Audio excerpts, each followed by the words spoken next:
Saudara pendengar, tibalah saatnya Anda nikmati Sandiwara Radio, persembahan Balsem Cap Kaki Tiga dan Salep Cap Kaki Tiga bersama Teater Sanggar Cerita dalam kisah Misteri Gandrung Arum.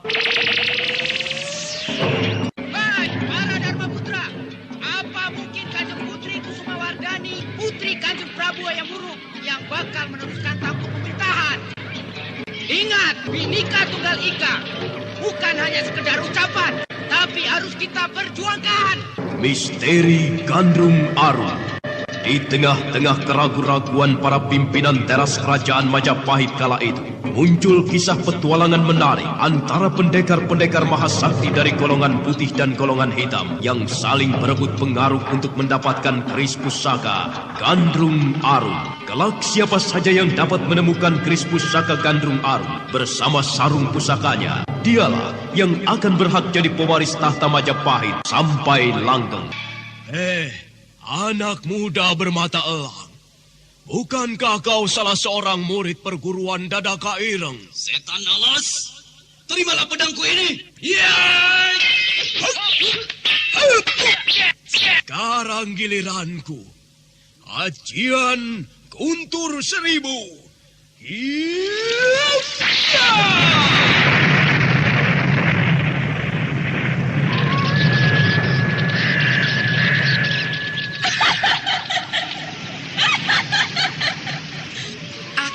Ingin berkenalan dengan kalian, orang-orang Padepokan Pasir Angin. Misteri Gandrung Arum, sebuah serial sandiwara radio dengan latar belakang runtuhnya kejayaan Majapahit yang banyak mengorbankan harta, nyawa, darah, dan air mata.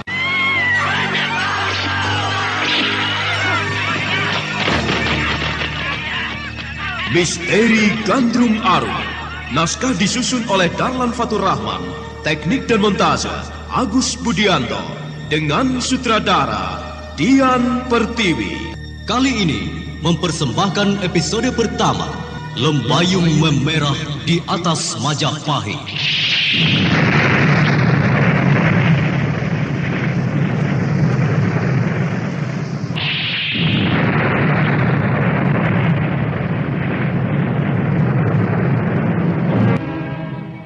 Anda sekarang masih mendengarkan Sandiwara Radio di channel Memori Iwan 80. sebagai Brewira Bumi, Rusli sebagai Kijaro Banter, Harry sebagai Gajah Lodra, Wendal Lubis sebagai Kuda Wanengpati, Bambang Hermanto sebagai Dogol, dan Nusri Nurdin pembawa cerita.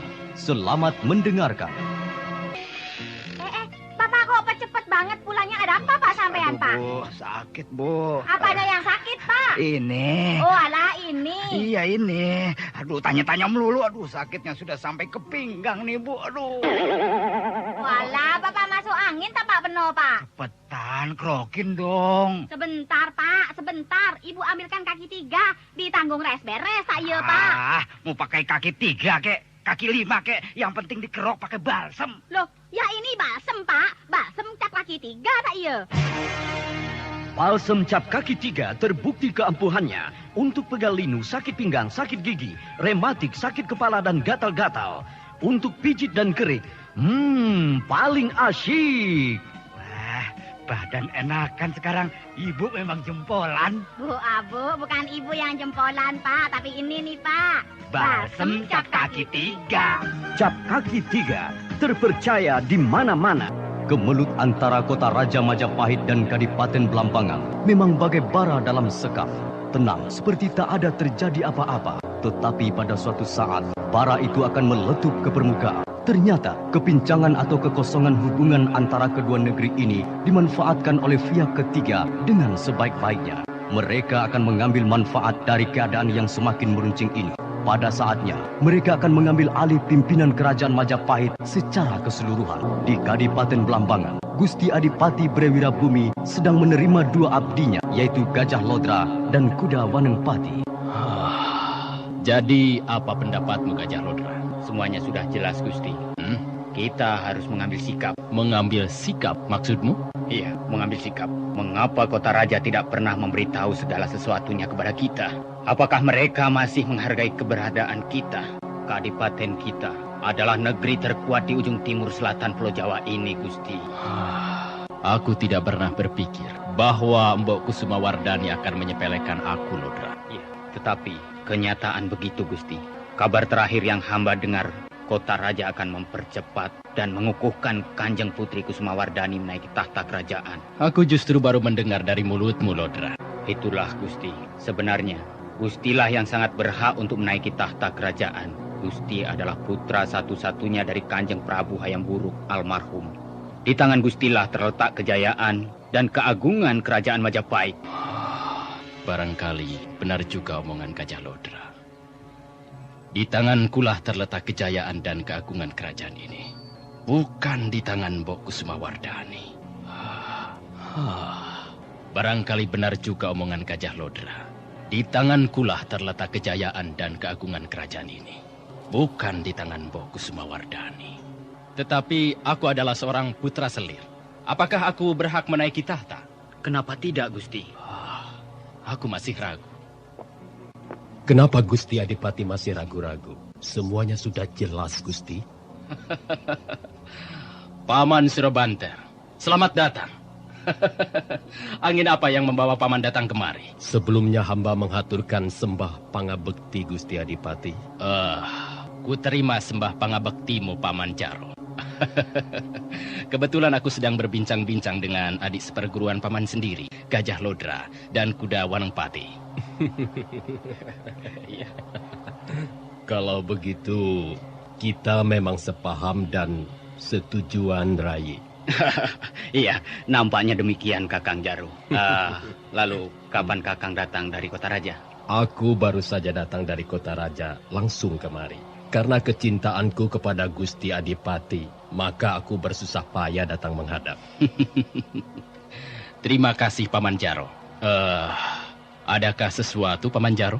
Iya, sesuatu yang menyangkut kelangsungan kehidupan Gusti sendiri. Maksudmu, Paman Jaro? Kota raja akan datang menyerbu ke kadipaten ini, Gusti Adipati. Dan bala tentara Majapahit akan memusnahkan seluruh kadipaten ini. Aku sungguh tak mengerti, Paman Jaro. Coba Paman terangkan dengan jelas dan terperinci. Mereka akan menjebak Gusti Adipati dengan alasan pembangkangan atau pemberontakan, Gusti. Aku semakin tak mengerti. Iya, Gusti Adipati. Semua ini memang dibuat agar Gusti tidak mengerti duduk permasalahannya. Sebentar, Gusti. Tentu kita akan tahu bahwa pelantikan dan pengukuhan Kanjeng Putri Kusumawardhani ini akan dilaksanakan. Semua negeri taklukan telah diberitahu dan dihubungi. Tetapi tidak dengan kadipaten ini, Gusti. Benar? Iya. Ketidakhadiran Gusti Adipati di kota raja pada waktu pelantikan dan pengukuhan ini akan dijadikan alasan untuk menyerang kadipaten ini.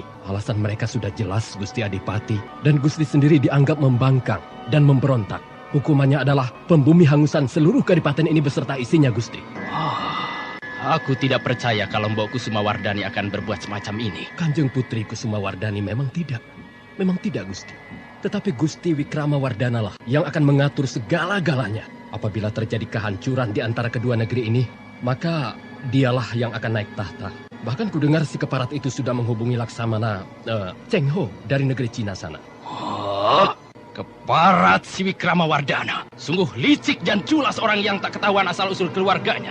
Iya Gusti. Daripada dia yang naik tahta kerajaan, bukankah Gusti Adipati yang lebih berhak memegang dan meneruskan kejayaan dan keagungan negeri Majapahit ini, Gusti? Hai, seluruh menteri, punggawa, ulu balang, prajurit yang hadir di Balai Irung ini, dengarkan perintahku. Siapkan semua bala tentara dan kekuatan yang ada di kadipaten ini. Kita akan menunggu setiap serangan yang akan membumi hanguskan kadipaten tercinta ini.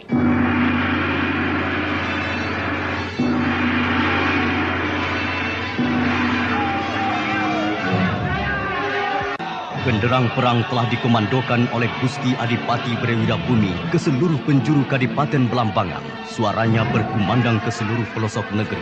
Tiap laki-laki yang masih bisa memegang senjata diperintahkan bersiap sedia. Sewaktu-waktu mereka akan diminta untuk mempertahankan serangan dari kota Raja Majapahit. Beberapa orang masih ragu-ragu, apakah benar kota Raja Majapahit yang megah dan tangguh itu akan membumi hanguskan sebuah kadipaten. Tetapi perintah itu langsung datang dari Gusti Adipati Brewirabumi sendiri. Semakin lama, suasana panas semakin membakar langit Kadipaten Blambangan. Nah, semuanya sudah jelas. Kini sikap Gusti Adipati Brewirabumi sudah jelas. Kita sudah memang satu langkah.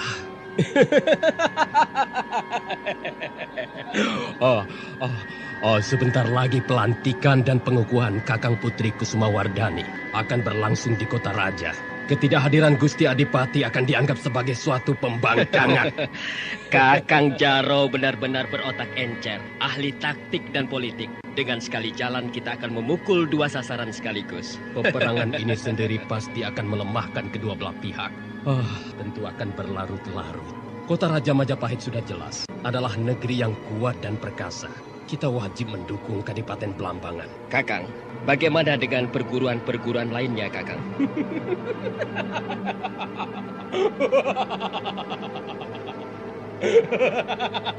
Tidak usah khawatir, Kuda Wanengpati. Perguruan kita sudah jelas berdiri di belakang Gusti Brewirabumi. Kemudian perguruan Kamal Pandak yang di ujung timur di pesisir laut. Kemudian kuperkirakan juga perguruan Gunung Wengker. Bibi Roro Sureng Rana, Kakang. Benar Wanengpati. Bukankah Bibi Roro adik seperguruan Empu Dadaka Ireng? Lagi pula keponakannya Dewi Rengganis berguru di situ.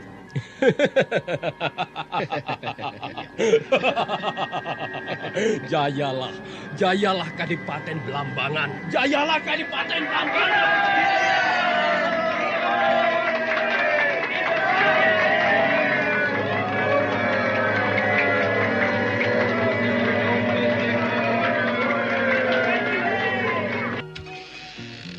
Bapak kok cepet banget pulangnya? Ada apa Pak sampean, Pak? Bu, sakit, Bu. Apa ada yang sakit, Pak? Ini. Oh, alah ini. Iya, ini. Aduh, tanya-tanya melulu. Aduh, sakitnya sudah sampai ke pinggang nih, Bu. Aduh.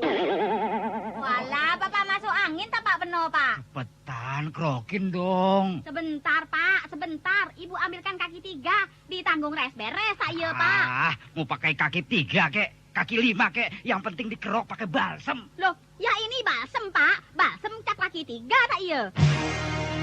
Balsem cap kaki 3 terbukti keampuhannya untuk pegal linu, sakit pinggang, sakit gigi, rematik, sakit kepala dan gatal-gatal. Untuk pijit dan kerik, paling asyik. Wah, badan enakan sekarang. Ibu memang jempolan. Bu, Abu, bukan ibu yang jempolan, Pak. Tapi ini nih, Pak. Balsem cap kaki 3. Cap kaki 3 terpercaya di mana-mana. Selanjutnya, bagaimana tugas kami, Kakang Jaro? Tugas kalian sudah jelas, Gajah Lodra. Kalian berdua bersiaga di kadipaten ini. Kalian berdualah tulang punggung dari kadipaten ini. Perguruan Dadaka Ireng? Aku kira di sana ada Dewi Rengganis dan anakku Raden Reksapati. Dewi Rengganis. Bagaimana caranya aku menyatakan isi hatiku kepadanya? Kulihat dia akrab sekali dengan Raden Reksapati. Iya, 10 tahun memang waktu yang lama. Hei, kau melamun saja, Kuda Wanengpati. Aduh, kau mengagetkan aku saja, Lodra. Aku yakin kau pasti sedang mengingat-ingat gadis manis dari lereng Gunung Arjuna. Iya kan? Kau bisa saja, Lodra. Tidak. Aku tidak mengingatkan dia. Kuda Wanengpati. Iya, Kakang Jaro. Kau harus pergi ke perguruan. Katakan semua ini kepada guru. Sekarang, Kakang? Terserah kepadamu. Sekarang atau malam nanti, yang penting guru harus sudah menyiapkan semuanya. Apabila terjadi apa-apa, maka kita telah siaga. Aku siap sedia, Kakang. Iya, pucuk dicinta, ulang tiba. Lagi kasmaran, tiba-tiba harus ke sana. Iya, tentu saja tidak keberatan, Kakang Jaro. Kenapa? Iya, Kalau Paman Cupido sudah melesat, keringat asin pun terasa coklat. Setan kau. Suatu tugas yang sangat menyenangkan untuk Kuda Wanengpati. Sesudah pertemuan itu, entah kenapa, Kuda Wanengpati selalu merindukan gadis yang bernama Dewi Rengganis. Ada perasaan cemburu di hatinya kalau Anda gadis itu sekarang masih berdekat-dekatan mendengarkan dengan Sandiwara laki-laki Radio lain. di Misalnya channel saja, Memori ketika Dewi 80. Rengganis pulang berkuda bersama Raden Reksapati, perasaan cemburu itu mendadak saja bergejolak di dalam hatinya. Menjelang tengah hari, dengan ditemani oleh Dogol, Kuda Wanengpati segera menderapkan kudanya menuju ke padepokan Dadaka Ireng.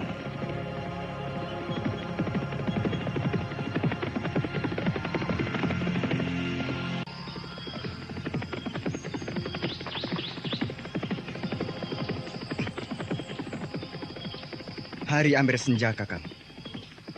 Apakah kita akan berhenti dulu di Padepokan Welirang? Berarti baru pagi hari kita berangkat ke padepokan. Iya. Bukan kuda-kuda saja yang perlu istirahat. Kita pun perlu beristirahat, Kakang. Iya. Kita sudah berkuda hampir setengah hari.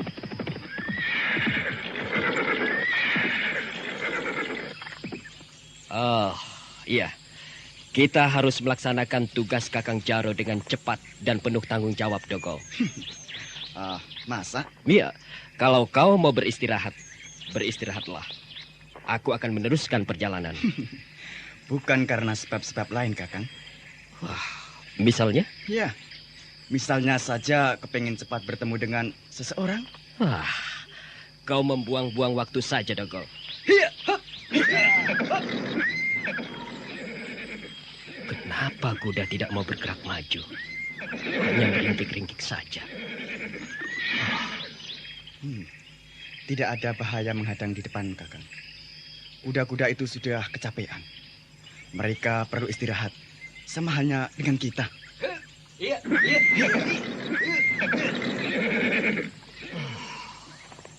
Benar katamu, Dogol. Kuda-kuda ini perlu istirahat. Ikatkan kuda-kuda itu, Dogol. Oh, baik, Kakang. Aduh, sialan. Brengsek ini penyakit. Bukan main katanya. Pak, ada apa sih? Dari tadi kok ngomel terus? Ada yang nggak beres ya, Pak? Ini loh, Bu. Kaki kalau digaruk nggak habis-habis katanya. Ya ampun, Pak. Ini namanya kutu air. Jangan digaruk terus, Pak. Kalau sudah begini bahaya. Bukannya cepat diobati malah digaruk-garuk. Nih, Pak. Cepat oleskan salep ini. Alah, Bu. Yang besar aja nggak mempan. Apalagi salep sekecil ini. Bapak, dicoba dulu dong, Pak. Biar kecil, salep cap kaki 3 ini khasiatnya luar biasa. Ya, salep kulit cap kaki 3 sangat manjur menyembuhkan gatal-gatal, kaki pecah-pecah, bisul, panu, kudis, kurap, dan segala macam penyakit kulit yang disebabkan oleh jamur. Salep cap kaki 3 praktis dan mudah dibawa kemana saja. Cap kaki 3 terpercaya di mana-mana. Oh, hari benar-benar sudah menjadi gelap, Kakang. Kalau begitu, nyalakanlah api. Kalau begini kita tidak terlalu dingin, Kakang. Kau sudah mengantuk? Oh, aku belum mengantuk, Kakang. Kakang tidur saja dulu, nanti di tengah malam aku akan membangunkan Kakang. Baiklah, aku sudah teramat mengantuk. Malam semakin pekat dan dingin. Udara bertiup dari lereng Gunung Anjasmara, terus menyelusuri punggungnya dan menyebar di kaki gunung. Embun pun semakin menetes ke permukaan bumi, membuat alam semakin menggigil kedinginan. Dogol mendekap kedua lututnya. Matanya menatap api yang berkobar melahap potongan-potongan kayu. Pedangnya tergeletak di samping. Sewaktu-waktu, pedang itu akan dapat dipergunakan dengan cepat. Kuda Wanengpati menelukupi lututnya. Matanya yang seperti mata elang semakin menyipit. Hanya kupingnya saja yang tajam membuka terus. Ketika fajar menyingsing, maka keduanya bersiap-siap untuk melanjutkan perjalanan.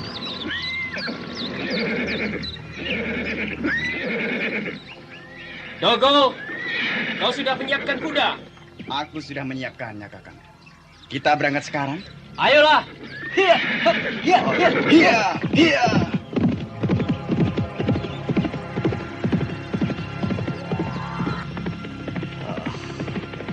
Dalam setengah hari kita akan sampai ke Padepokan Dadaka Ireng. Kenapa dadaku semakin berdebar-debar kalau mendekati Padepokan ini? Biasanya tidak.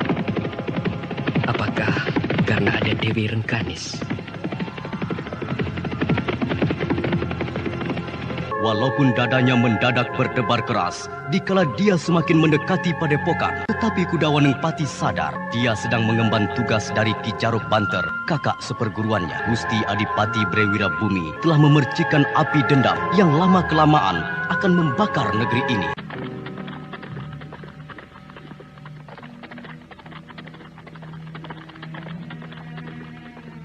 Matahari baru sepenggala ketika dua penunggang kuda itu menaiki lereng Gunung Arjuna.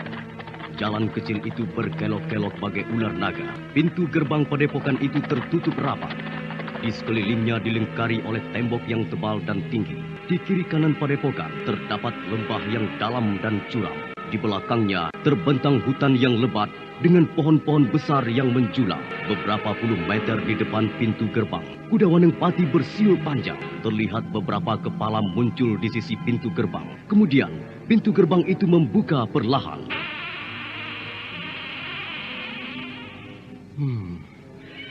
Cao Sen sedang melatih Dewi Rengganis dalam jurus-jurus Dadaka Ireng.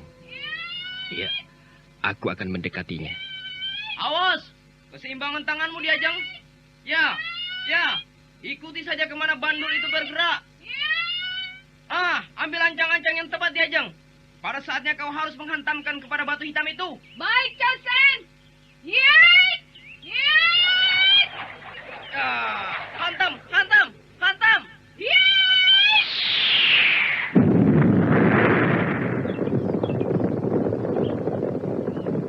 Bagus sekali diajang. Bagus sekali. Kemajuanmu tampak pesat sekali, Rengganis. Kau kakang Kudawanengpati. Kalian baru datang? Iya, kami baru saja datang dari Kadipaten Belambangan. Bagaimana latihanmu? Anda sekarang masih mendengarkan Sandiwara Radio di channel Memori 80. Semua ini berkat bimbingan Cao Sen. Tanpa bantuan dia, aku belum tentu bisa. Bukankah Kakang Reksapati pun bersedia untuk mengajarkan kalau kau minta, bukan? Iya, Diajeng Rengganis cepat sekali menerima pelajarannya. Ya, dasarnya sudah cukup baik. Nah, kau dengar sendiri, bukan? Di mana guru? Ada. Di ruang belakang yang menghadap ke kebun. Kalau begitu, aku menghadap guru dulu. Nampaknya Kakang Wenengpati menyindirku. Mungkin dia melihat ketika aku kembali bersama Kakang Reksapati. Terserahlah, aku tidak mempunyai perasaan apa-apa terhadap Kakang Wenengpati selain kakak seperguruanku. Cao Sen, ya. Aku akan mengulangi jurus ini. Ayolah, aku akan memperhatikannya lagi. Empu Dadaka Ireng adalah seorang laki-laki tua, berkumis dan berjenggot lebat. Wajahnya agak tirus, tatapan matanya tajam, tetapi bibirnya selalu membayangkan senyuman. Perawakannya tinggi kurus, tetapi tampak kekar dan kuat. Kemampuan ilmunya sudah tidak diragukan lagi. Dialah yang menciptakan jurus Dadaka Ireng, yang kemudian menjadi nama Padepokan di lereng Gunung Arjuna ini. Kau, Kudawanengpati, ada sesuatu yang akan kau laporkan padaku. Tanpa menoleh, guru sudah mengetahui kehadiranku. Benar, guru. Aku Kudawanengpati datang menghadap guru. Semua di dalam kehidupan ini dapat dipelajari, Kudawanengpati. Alamlah yang mengatakan kepada kita. Aku kurang mengerti maksud guru. Semua di dalam kehidupan ini, alam telah mengatakannya dengan berbagai tanda-tanda. Hanya manusialah yang lupa untuk menelaahnya. Maksud guru? Ya, kau lihat burung yang berterbangan di sebelah barat? Iya, aku melihatnya, guru. Itulah pertanda bahwa nanti malam akan turun hujan lebat. Anakku Kudawanengpati, ilmu di dalam dunia ini takkan bisa manusia mempelajarinya sampai sempurna. Itu berarti manusia akan selalu ada celah. Iya, Guru. Katakanlah apa yang akan kau sampaikan. Sesuatu pesan Ki Jaro Banter? Terima kasih, Guru. Aku mendapat pesan dari Kakang Jaro dan juga Gusti Adipati Brewirabumi bahwa perguruan Dadaka Ireng harus bersiap-siap untuk menghadapi segala kemungkinan dari kota Raja Majapahit. Gusti Adipati Brewirabumi telah mengomandokan kesiapsiagaan di seluruh kawasan negeri ini, Guru. Akhirnya pembalasan ini akan tiba juga, Kuda Wanengpati. Sudah semenjak lama aku menunggu kesempatan ini. Aku tidak mengerti dengan ucapan Guru.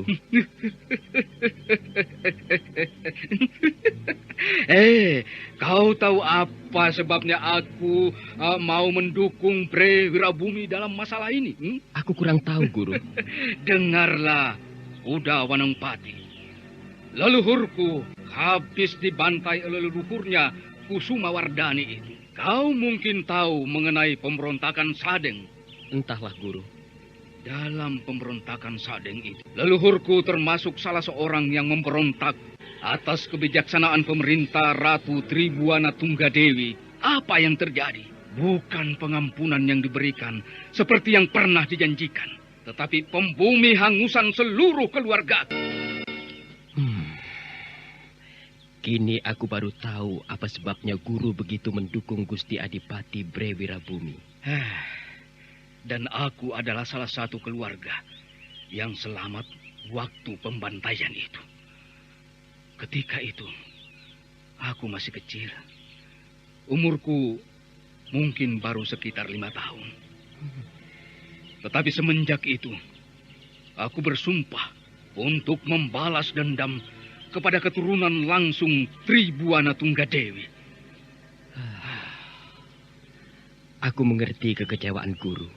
Tetapi, bukankah Gusti Adipati Brewirabumi juga keturunan dari Ratu Tribuana Tunggadewi? Benar, tetapi Brewirabumi bukan keturunan langsung dari Tribuana Tunggadewi Jaya Wisnu Wardana. Di samping itu, aku ingin menghancurkan negeri yang membuat keluargaku jadi hancur berantakan. Aku sudah melaporkan semuanya, Guru. Kalau kau kembali ke Kadipaten Blambangan, katakan kepada Gusti Adipati Brewirabumi bahwa dukungan perguruan Dadaka Ireng jangan diragukan lagi. Kemenangan Brewirabumi adalah juga kemenanganku. Semuanya sudah jelas, Guru. Bagaimana tindakan kita selanjutnya? Tetapi ingat, Wanengpati, keterlibatan perguruan ini jangan terlalu menyolok. Di dalam pertempuran terbuka, kalian jangan menggunakan senjata ciri khas perguruan, yaitu senjata rantai dengan bola berduri. Ketika dalam perang besar-besaran yang menentukan, barulah kalian kuperbolehkan untuk menggunakan senjata ampuh itu. Aku mengerti, Guru. Di dalam penjegatan-penjegatan yang sudah dilakukan pun, kami tidak menggunakan senjata itu, Guru. Kami menggunakan pedang biasa. Bagus.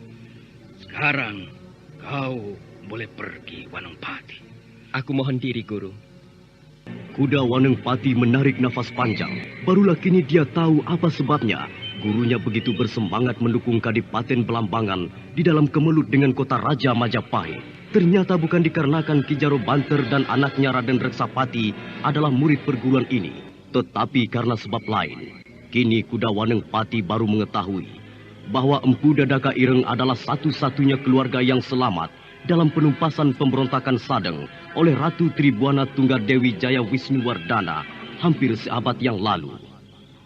Dan ternyata dendam itu masih tersimpan di dalam hatinya yang paling dalam.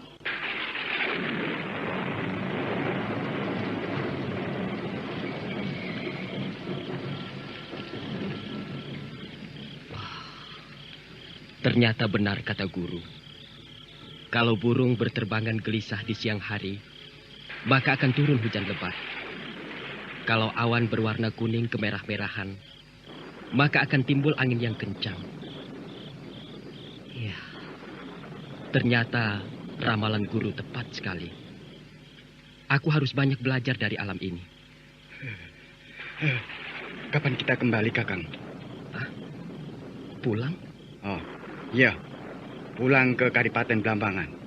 Bukankah Kakang sudah menghadap Empu Dadaka Ireng? Iya, aku sudah menghadap guru. Berarti apalagi yang Kakang tunggu? Tugas Kakang sebagai Senapati Blambangan telah menunggu. Kasihan kalau Kakang Gajah Lodra harus bekerja sendiri, Kakang. Entahlah, Dogol. Rasanya aku ingin tinggal di sini lagi. Walaupun aku tidak tahu apakah lebih menyenangkan atau tidak. Kakang, kenapa Kakang mendadak jadi berubah? Kelihatannya Kakang tidak bersemangat. Entahlah, Dogol. Aku mau tidur saja. Siapa yang datang itu di tengah-tengah hujan lebat? Apakah aku salah lihat? Dogol! Dogol! Kemana lagi anak itu? Orang itu nampaknya mendatangi ke arahku. Bukankah itu Dewi Rengganis? Kenapa dia berhujan-hujan begini? Kakang Wenengpati! Kakang Wenengpati! Oh, dia memanggilku. Kakang Wenengpati! Kakang! Kemarilah! Dewi Rengganis memanggilku, menyuruh untuk mendekatinya. Aku akan menemuimu, kekasihku. Akhirnya kau datang juga kepadaku, Kakang. Aku merindukanmu. Aku juga merindukanmu, Diajeng. Kenapa kau nampaknya selalu menghindar? Apakah kau tidak merasakan degupan jantungku kalau aku menatap wajahmu, Diajeng? Kakang Wenengpati. Kakanglah yang tidak merasakan degupan jantungku. Jadi? Kenapa Kakang harus bertanya lagi? Peganglah dadaku, Kang. Kau rasakan getaran hatiku. Iya, aku merasakan getaran hatimu, Diajeng. Walaupun tanpa menyentuhmu. Tetapi bagaimana dengan Kakang Reksapati? Kenapa Kakang menanyakan hal itu? Iya, aku tidak ingin bertengkar dengan saudara seperguruan sendiri, Rengganis. Iya. Kau jangan salah mengerti. Aku tak pernah punya perasaan apa-apa terhadap Kakang Reksapati, kecuali perasaan seorang adik kepada kakaknya. Kakang Reksapati sudah kuanggap sebagai kakakku sendiri. Benarkah itu, Diajeng? Jadi... Sudahlah, Kakang. Jangan kita penuhi malam ini dengan pertanyaan-pertanyaan yang tak berguna. Kakang. Iya? Lihat bulan yang bersinar penuh. Sesudah hujan badai meredah, maka rembulan menampakkan wajahnya kembali. Iya. Aku melihat rembulan itu, Diajeng. Betapa indahnya rembulan yang tersenyum kepada kita, Kakang. Rembulan tersenyum bahagia. Dan alangkah menyenangkannya berkuda di padang rumput di bawah cahaya rembulan. Ayolah, Diajeng. Kalau kau ingin berkuda di padang rumput, aku akan menemanimu. Kalau Kakang bersedia. Ayolah, Diajeng. Aku sudah membawa kuda.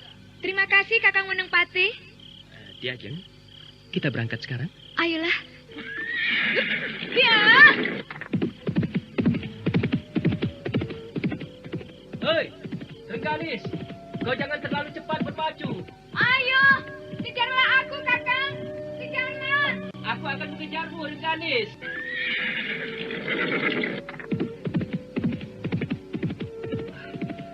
Kenapa begitu cepat Rengganis memacu kudanya? Walaupun ini daerah kawasan perguruan Dadaka Ireng. Tetapi berpacu di malam hari sangat berbahaya. Rengganis! Kejarlah aku, Kakang! Kakang! Kalau Kakang dapat mengejar, maka aku bersedia menjadi kekasih Kakang. Benarkah yang kau katakan itu, Rengganis? Kau bersedia menjadi kekasihku kalau aku bisa mengejarmu? Baiklah. Di bawah rembulan yang bersinar penuh, maka terjadilah kejar-mengejar yang seru. Kuda Rengganis berlari cepat bagaikan angin badai, sementara di belakangnya berderap kuda yang ditumpangi kuda Wanengpati. Anak muda itu begitu bernafsu untuk mengejar kuda yang ditumpangi Dewi Rengganis. Dengan tertawa-tawa kesenangan, Dewi Rengganis terus memacu kudanya kencang-kencang. Tanpa disadarinya, sebuah legokan yang dalam menganga di depannya. Dewi Rengganis terjatuh bersama kudanya. Rengganis! Rengganis! Hei, Kenapa kau berteriak-teriak, Kakang? Dewi Rengganis terjatuh ke dalam lubang. Dewi Rengganis terjatuh. Oh, Rengganis. Rengganis. Di mana Dewi Rengganis? Rupanya kau bermimpi ya? Hah? Aku bermimpi? Masa aku bermimpi? Iya. Tadi aku benar-benar berkuda bersama Dewi Rengganis. Rupanya kau begitu kasmaran kepada yang cantik itu. Sampai-sampai kau bawa ke dalam mimpimu. Rupanya aku cuma bermimpi. Nah, kau tetap saja masih berada di tempat ini. Kakang, hujan sudah reda. Rembulan mulai bersinar kembali dengan penuhnya. Ya, kita pulang saja besok ke Kadipaten. Katanya Kakang kerasan di sini. Kita pulang saja besok. Gara-gara aku terlalu kasmaran kepada gadis itu. Sampai-sampai terbawa mimpi. Bapak kok cepet banget pulangnya? Ada apa Pak sampean, Pak? Bu, sakit, Bu. Apanya yang sakit, Pak? Ini. Oh, alah ini. Iya, ini. Aduh, tanya-tanya melulu. Aduh, sakitnya sudah sampai ke pinggang nih, Bu. Aduh.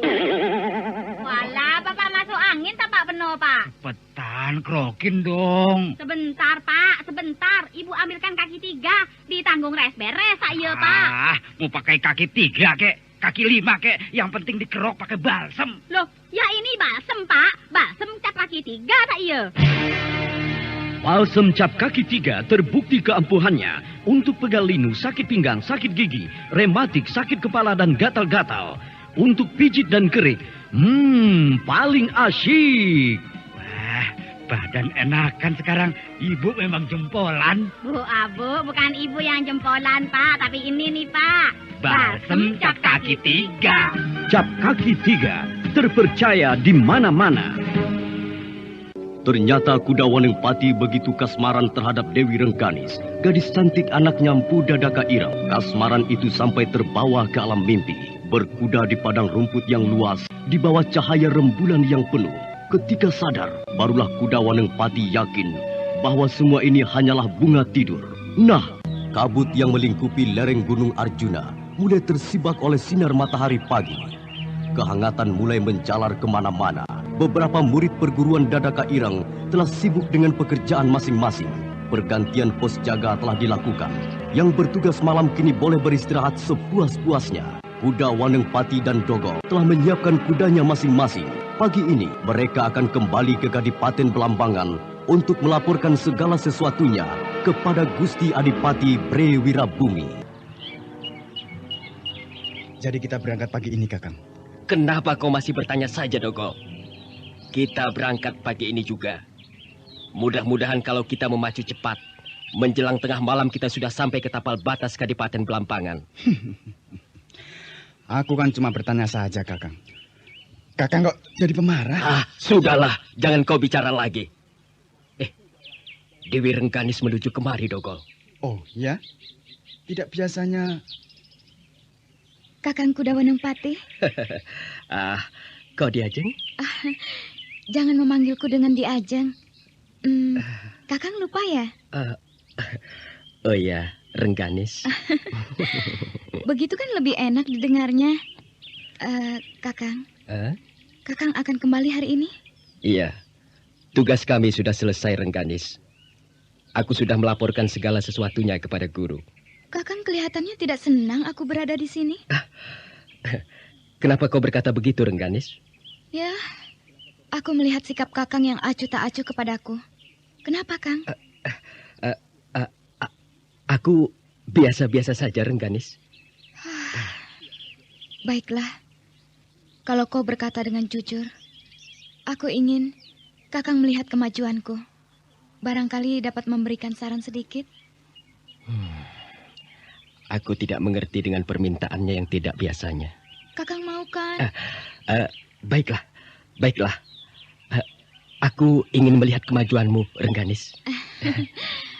Apakah aku harus memakai pedang atau senjata rantai? Aku ingin kau melihat memainkan ilmu yang diciptakan oleh ayahmu sendiri, Dadaka Ireng. Baiklah, Kakang.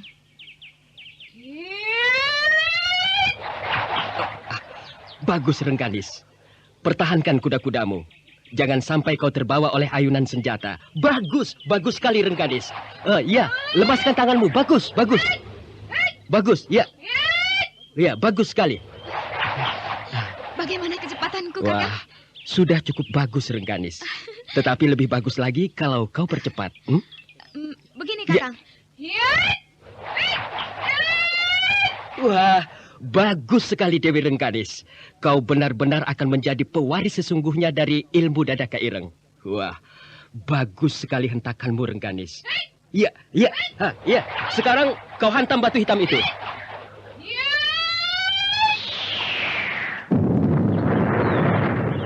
Kau benar-benar hebat, Ki Ajeng. Wah, dalam waktu cepat kau hampir menguasai seluruhnya ilmu ayahmu sendiri, Rengganis.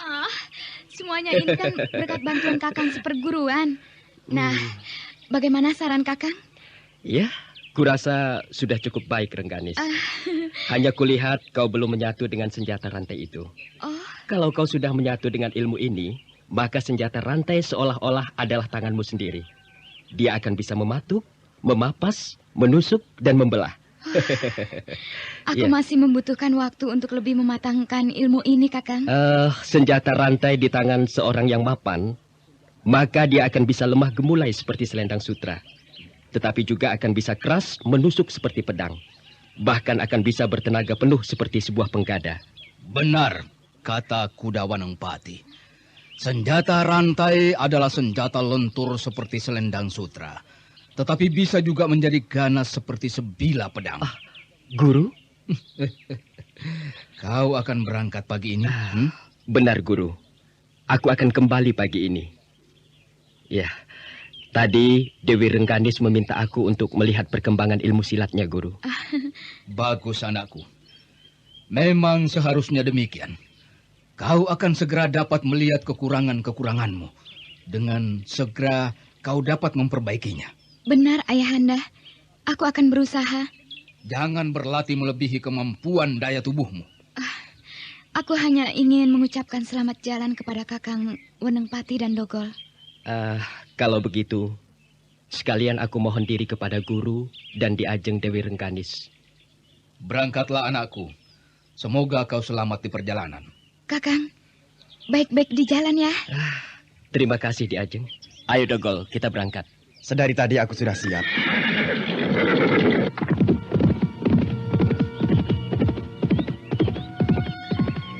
Perjalanan kuda Wanengpati dan Dogol menuju Kadipaten Blambangan kita tunda dulu untuk sementara. Kita layangkan perhatian kita ke sebuah gunung di sebelah barat laut kota Raja Majapahit. Tidak begitu jauh dengan Kadipaten Daha atau disebut juga dengan Kediri. Gunung itu disebut orang Gunung Wilis.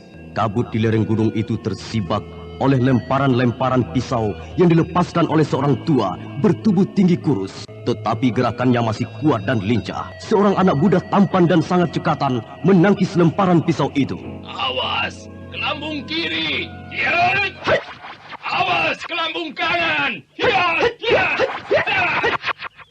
Bagus. Bagus, cucuku. Kini aku akan melemparkan lebih beruntun lagi. Kau siap? Aku siap, Eyang.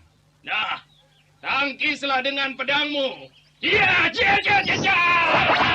Ya. Bagus. Anda sekarang masih mendengarkan Sandiwara Radio di channel Memori 80. Yang Barada Geni terus menyerangku. Aku hampir tak bisa menarik nafas. Ya, ya, ya. Tembangkan jurus payung naga geni. Nah, habiskan pisau Eyang. Ayo, aku akan terus memutarkan pedangku ini. Ya, ya, ya, ya, ya. Pisauku kini benar-benar sudah habis, Bayu Segara. Yang bermurah hati kepadaku. Tidak, aku tidak bermurah hati kepadamu. Pisauku memang sudah habis. Lihat, lihat. Kakang benar-benar hebat. Adikku yang manis selalu memujiku. Bagaimana pendapatmu? Betul, Kang. Kakang benar-benar hebat. Tetapi yang belum mengujiku dalam ilmu pedang.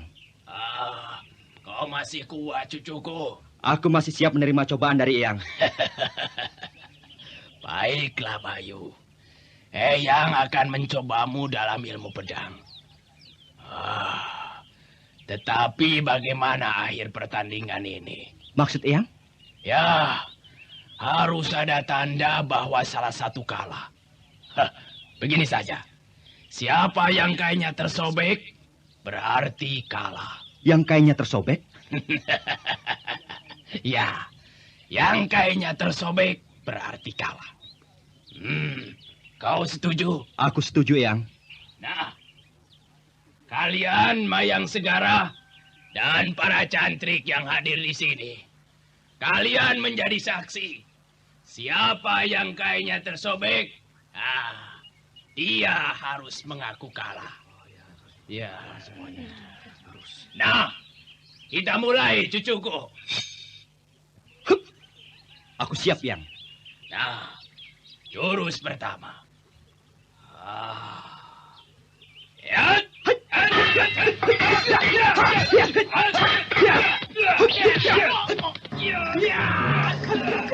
Awas, Yang.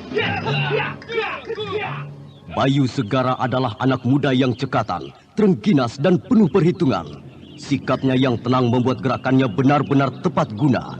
Serangan pedang Empu Barada yang menjurus ke jantungnya dielakkan dengan cara memiringkan tubuhnya sedikit. Sementara itu pedangnya membabat ke lambung Empu Barada. Mau tak mau kakeknya yang sudah tua tetapi masih gesit itu menarik serangannya. Beberapa jurus telah berlalu. Pertempuran masih berjalan dengan serunya. Tak percuma, perguruan Pasir Angin menurunkan murid seperti Bayu Segara. Awas serangan beruntun Bayu Segara. Ya. Awas, Yang. Awas, serangan dari atas, Yang.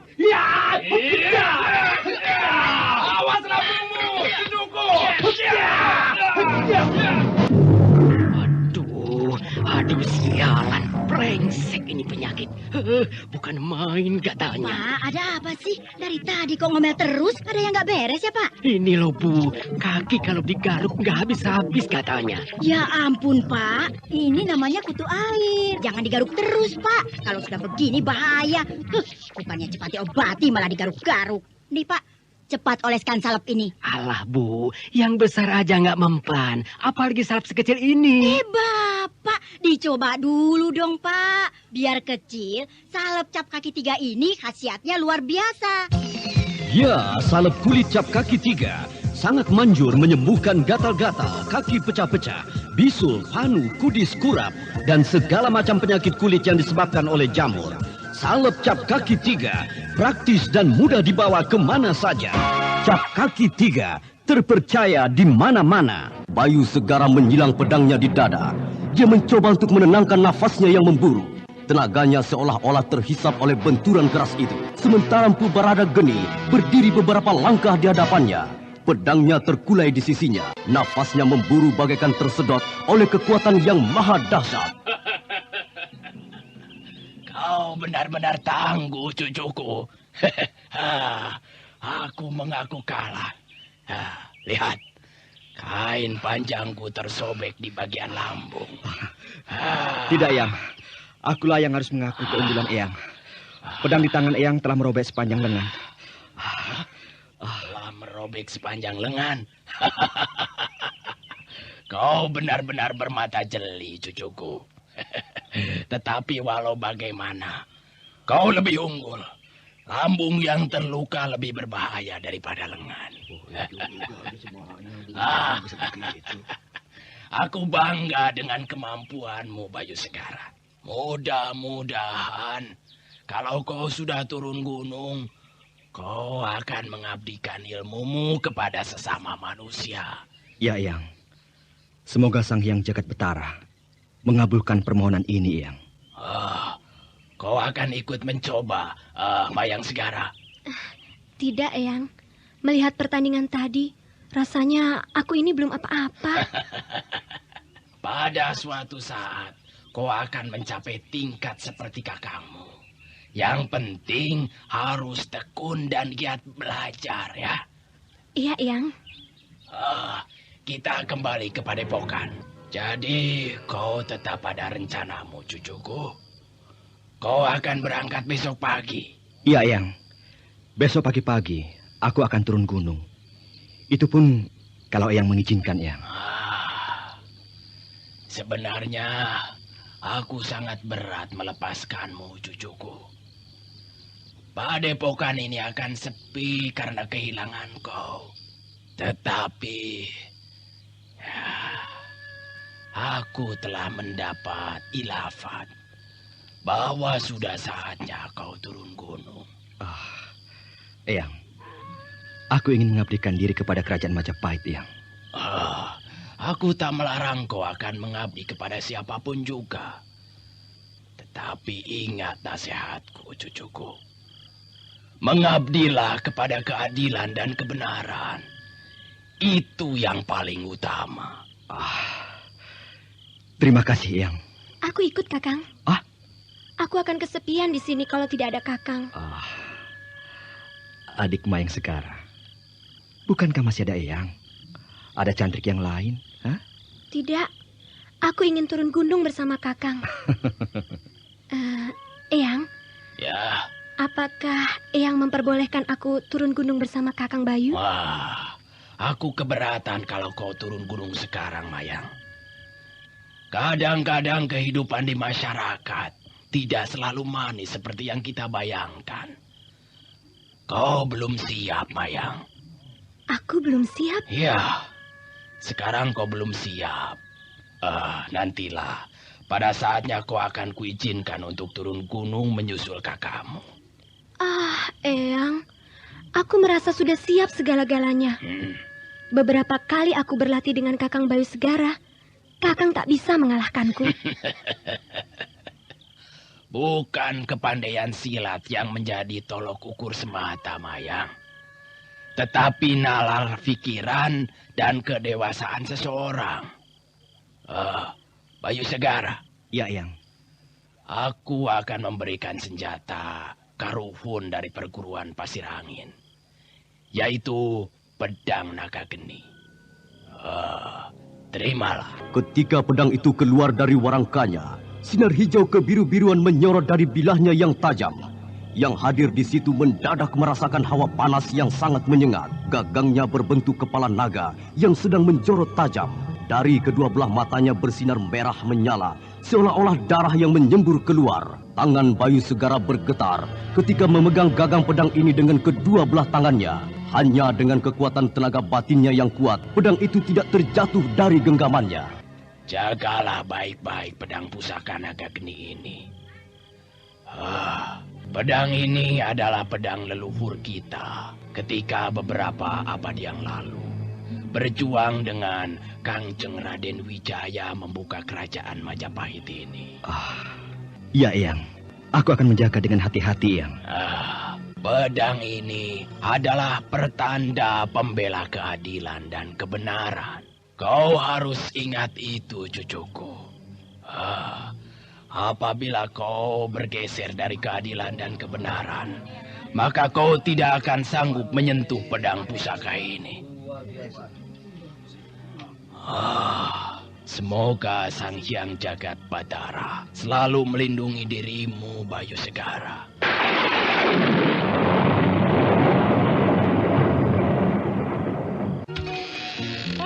Bapak kok cepet banget pulangnya? Ada apa Pak sampean, Pak? Bu, sakit, Bu. Apa ada yang sakit, Pak? Ini. Oh, alah ini. Iya, ini.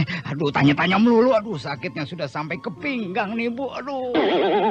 Walah, Bapak masuk angin tak Pak Beno, Pak? Cepetan, krokin dong. Sebentar, Pak. Sebentar. Ibu ambilkan kaki 3. Ditanggung res beres, tak iya, Pak? Mau pakai kaki 3, kek. Kaki 5, kek. Yang penting dikerok pakai balsem. Loh, ya ini balsem, Pak. Balsem cap kaki 3, tak iya? Balsem cap kaki 3 terbukti keampuhannya untuk pegal linu, sakit pinggang, sakit gigi, rematik, sakit kepala dan gatal-gatal. Untuk pijit dan kerik, paling asyik. Wah, badan enakan sekarang. Ibu memang jempolan. Bu, bukan ibu yang jempolan, Pak. Tapi ini nih, Pak. Balsem cap kaki 3. Cap kaki 3 terpercaya di mana-mana. Empu Barada Geni dari perguruan Pasir Angin telah memberikan sebuah pedang pusaka naga geni kepada cucunya yang akan turun gunung. Pedang pusaka sebagai pertanda bahwa kezaliman dan kesewenang-wenangan akan tertumpas dan akan bersinarlah keadilan dan kebenaran di atas jagat raya ini. Nah, para pendengar yang budiman, bagaimanakah kelanjutan serial radio ini? Bagaimanakah perjalanan murid perguruan Pasir Angin ini dalam penjelajahannya membela keadilan dan kebenaran? Silakan mengikuti serial Misteri Gandrung Arum yang dipersembahkan oleh Balsem Cap Kaki 3 dan Salep Cap Kaki 3. Sampai jumpa.